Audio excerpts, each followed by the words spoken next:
आज मैं आपको कंप्लीट कैंडल रेंज थियरी सिखाऊंगा। बहुत सारे लोगों के माइंड में डाउट रहते हैं कि कैंडल रेंज थियरी क्या है, इसको यूज कैसे करना है, इसमें एंट्री कैसे करनी है और सीआरटी में हमें टारगेट कैसे रखना है। ये सारे डाउट को हम इस वीडियो में कवर करेंगे।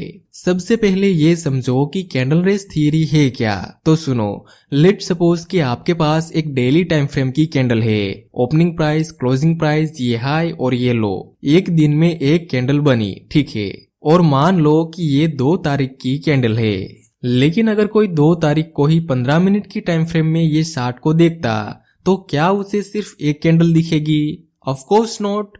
2 तारीख को ही 15 मिनट में बहुत सारी कैंडल बनेगी और 15 मिनट में आपका चार्ट कुछ ऐसा दिखेगा। एक ही दिन में डेली टाइम फ्रेम पे सिर्फ एक कैंडल बनेगी और 15 मिनट जैसी टाइम फ्रेम में एक ही दिन में बहुत सारी कैंडल बनेगी। इसलिए ये बिगर टाइम फ्रेम की कैंडल को हम रेंज कैंडल कहते हैं और ये सारी स्मॉल टाइम फ्रेम की कैंडल को हम इनर रेंज कैंडल कहते हैं। और इनर रेंज कैंडल में ही मैक्सिमम टाइम मैनिपुलेशन होती है। मैक्सिमम टाइम इसी में फेक सिग्नल मिलते हैं। लेट सपोज कि दूसरे दिन मार्केट ओपन हुआ और इस प्रीवियस डे के हाई को अपर साइड ब्रेक किया, तो अब मैक्सिमम पीपल बाय करेंगे। नेक्स्ट, ये सारे बायर्स को ट्रैप करके प्राइस नीचे चला गया, तो इसे हम मैनिपुलेशन कहेंगे। 15 मिनट में तो यहाँ पे प्रॉपर ब्रेकआउट मिला था, लेकिन 1 डे की टाइम फ्रेम में आपको सिर्फ एक ऐसी कैंडल मिलेगी। यहाँ पे क्या हुआ, इस हाई पे जितनी लिक्विडिटी थी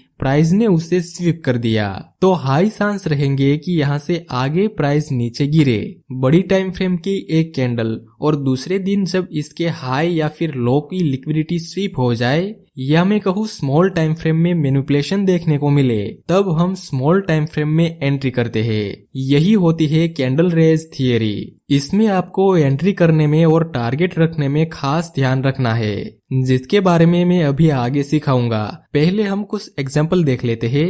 लेट सपोज कि डेली टाइम फ्रेम में एक कैंडल बनी। ये कैंडल रेंज हाई और ये कैंडल रेंज लो। नेक्स्ट डे प्राइस ने इस तरह से विक बना के क्लोजिंग दी, मतलब यहाँ पे प्रीवियस डे लो की लिक्विडिटी स्वीप हुई है और इसी दिन स्मॉल टाइम फ्रेम में सेलर्स को मार्केट ने ट्रैप किया होगा। तीसरे दिन जब प्राइस इस कैंडल के हाई को अपर साइड ब्रेक करे, तब आप स्मॉल टाइम फ्रेम में जाके बाय साइड की अपॉर्चुनिटी फाइंड कर सकते हैं। इस कैंडल को हम रेंज कैंडल कहते हैं, इस कैंडल को हम मैनिपुलेशन कैंडल कहते हैं और ये कैंडल को हम एंट्री कैंडल कहते हैं। अगर इसका उल्टा हो, फॉर एग्जाम्पल हमारे पास एक डेली टाइम फ्रेम की कैंडल है, ये कैंडल रेंज हाई और ये कैंडल रेंज लो। नेक्स्ट डे प्राइस इस हाई की लिक्विडिटी स्वीप करता है और प्राइस वीक बना के ऐसी कैंडल शो करता है। ऐसी कंडीशन में जब प्राइस इस कैंडल के लो को डाउन साइड ब्रेक करे, तब हमें स्मॉल टाइम फ्रेम में सेल साइड की अपॉर्चुनिटी फाइंड करनी है। ये बहुत ही सिंपल है। अगर प्राइस हाई की लिक्विडिटी ग्रैब करे तो हमें सेल साइड की अपॉर्चुनिटी फाइंड करनी है। अगर प्राइस लो की लिक्विडिटी ग्रैब करे तो हमें बाई साइड की अपॉर्चुनिटी फाइंड करनी है। ध्यान रखना, अगर किसी भी हाई को प्राइस बॉडी से ब्रेक करे तो उसे हम कैंडल रेंज थियरी कंसीडर नहीं करेंगे। उसी तरह से प्राइस अगर किसी लो को बॉडी से ब्रेक करे तो उसे भी हम कैंडल रेंज थियरी कंसीडर नहीं कर सकते। ऐसे केस में हाई चांस रहेंगे कि प्राइस वही डायरेक्शन में मूव करे जिस डायरेक्शन में ब्रेकआउट मिला है। अगर प्राइस वीक बना के हाई या फिर लो को ब्रेक करे, तभी हमें इस कॉन्सेप्ट का यूज करना है। चलिए समझते हैं इसमें हमें प्रॉपर एंट्री कैसे करनी है और परफेक्ट टारगेट कैसे रखना है। उससे पहले हम एक और क्वेश्चन को सोल्व कर लेते हैं। देखो, कुछ लोग स्कैल्पिंग करते हैं, कुछ लोग इंट्राडे, तो कुछ लोग स्विंग ट्रेडिंग। क्या ये सभी को डेली कैंडल में ही कैंडल रेंज थियरी को अप्लाई करना है? Answer is no. मैं आपको अलग अलग टाइम फ्रेम का सेट समझा देता हूँ। अगर आपको मंथली टाइम फ्रेम पे कैंडल रेंज मिले तो आपको एंट्री करनी है डेली टाइम फ्रेम पे। अगर डेली टाइम फ्रेम पे सीआरटी मिले तो आपको एंट्री करनी है 1 आवर की टाइम फ्रेम में। अगर 4 आवर में सीआरटी मिले तो वहां पे आपको 15 मिनट की टाइम फ्रेम पे एंट्री करनी है। 1 आवर में सीआरटी मिले तो 5 मिनट में एंट्री करनी है। अगर 15 मिनट में सीआरटी मिले तो आप 3 मिनट या फिर 1 मिनट की टाइम फ्रेम में एंट्री कर सकते हैं।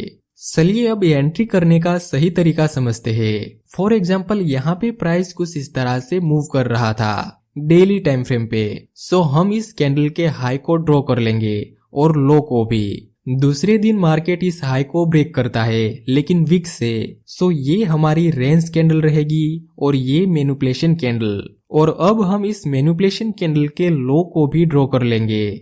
जब प्राइस इस लो को डाउन साइड ब्रेक करेगा तब हम सेल साइड का प्लान बनाएंगे।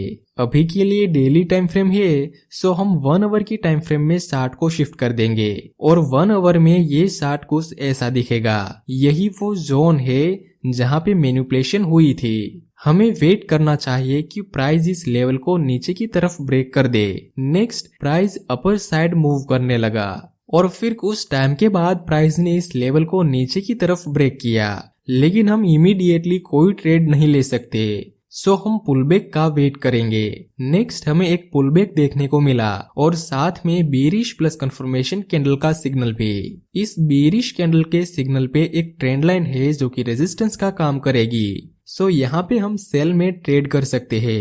एसएल यहाँ पे और टारगेट इस लो पे।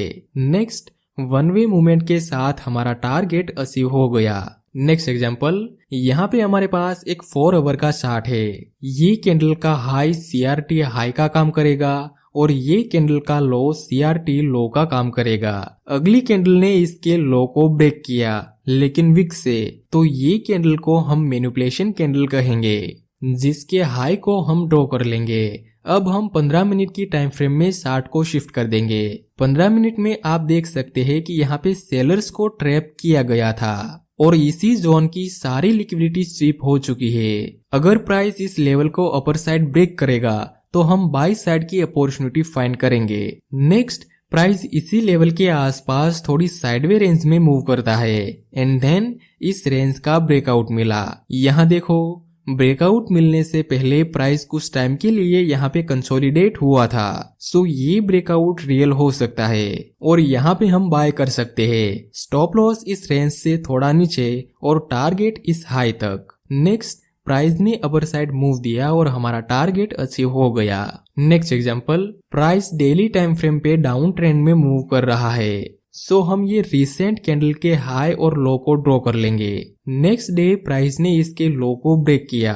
क्या हमें यहाँ पे बाई साइड की अपॉर्चुनिटी फाइंड करनी चाहिए? आंसर इज नो, क्योंकि एट दिस टाइम प्राइस ने बॉडी से ब्रेक डाउन दिया है, जिस वजह से इस कैंडल को हम मैनिपुलेशन कैंडल कंसिडर नहीं कर सकते। माना कि इस कैंडल की वीक काफी बड़ी है जो बुलिश प्रेशर को रिप्रेजेंट करती है, लेकिन ब्रेकडाउन मिला बॉडी से, जिस वजह से इसमें हमें कुछ भी नहीं करना है। अब हम इसी कैंडल के हाई और लो को ड्रॉ करेंगे।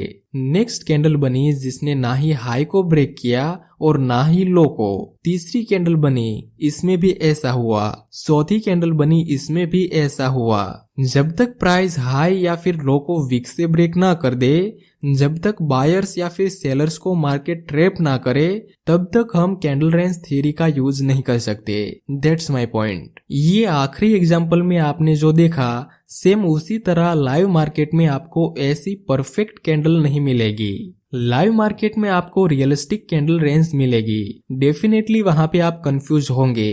लाइव मार्केट में आप कंफ्यूज ना हो, इसलिए अब मैं रियलिस्टिक सीआरटी आपको एक्सप्लेन करना चाहता हूँ। देखो, पहले टाइप की कैंडल रेंज ऐसी होती है, एकदम परफेक्ट, जिसको हमने सीखा। प्राइस परफेक्टली रेंज बनाएगा, प्रॉपर मैनिपुलेशन कैंडल बनाएगा और इजीली आपको एंट्री करने का मौका मिल जाएगा। दूसरी टाइप की कैंडल रेंज होती है इनसाइड बार। इसमें रेंज कैंडल के अंदर एक स्मॉल इनसाइड बार कैंडल बन जाएगी एंड देन मैनिपुलेशन कैंडल की फॉर्मेशन होगी।